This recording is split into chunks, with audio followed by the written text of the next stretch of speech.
na naman. Nakakasawa na.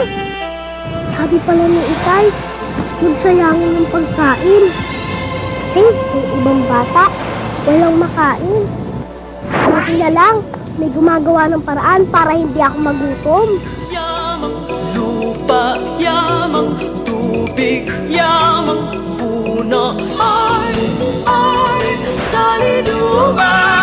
Salidumay, diwan. Mabuti na lang, siguradong hindi na ako magugutom dahil sa kanila. Halika na, kain na tayo.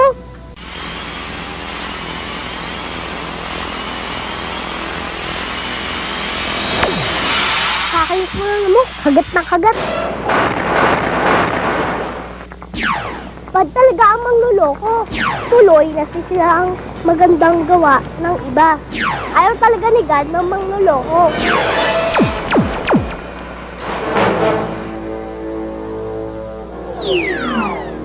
Diba?